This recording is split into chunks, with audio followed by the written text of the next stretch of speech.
Ayan mga kamamshi, bali share ko sa inyo itong nabili ko sa Shopee. Itong ating bagong grill pan. Bali pang 2 days na nating nagamit to. Hindi ko pala nakuhaan ng video ng pagluto natin ng patis. Gustuhan ko tong grill pan kasi pwede nga raw tong ihawan. Pero syempre dahil patis yung ating niluto, naglagay din ako ng konting mantika. Dahil meron ako nito, syempre hindi ko sinayang yung pagkakataon na pwede nating pagkakitaan, extra income din to. At ayun nga, bali nasubukan ko pa lang dito itong patis, tapos hotdog at saka itlog. Hindi ko pa na-try na ihawan pero sa tingin ko pwede talaga kasi yung patis kapag hindi ako naglagay ng mantika, maluluto talaga siya pero para siyang ihaw. Kapag patis, itlog at hotdog, naglalagay ako ng konting mantika. Kamali nga ako kasi nadoble yung bili ko ng grill pan ko kaya meron pa ako ditong available. Baka gusto nyo bilhin, andito lang sa ating tindahan. Ganda niyang gamitin talaga, promise. Wala pa naman talagang order ng burger. Nagluto tayo ng 5 piraso para i-display natin dito sa tindahan kasi mas gusto ko yung ganito kasi kapag may mga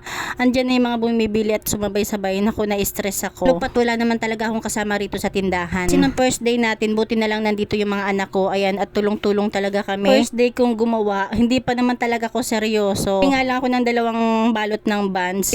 Try ko, kung hindi mabili, merienda namin. Kaya lang nangyari, ayan, at dinumog kami ng mga bata.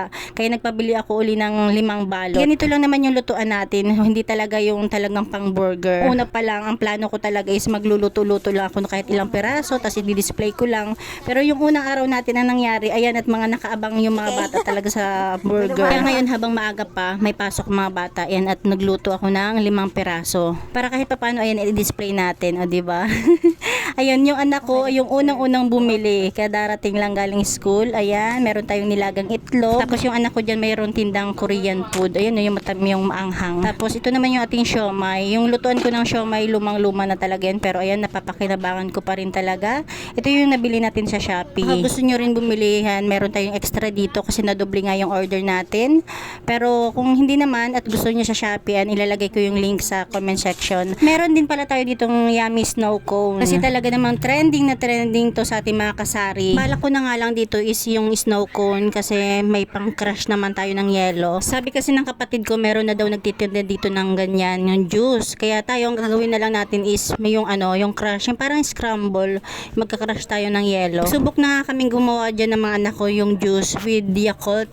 Grabe ang sarap. At syempre dahil may patis tayo, meron din tayo ditong hotdog. Ito yung ginagamit ko, negosyo pack, big time. At ang bala ko naman dito, pwedeng hotdog lang or may tinapay. Ayan, syempre ito yun. Ito mga tinapay, sa dali ko lang to nabibili. Ayan lang mga kamamshi, happy selling sa ating lahat, sa ating mga kasari.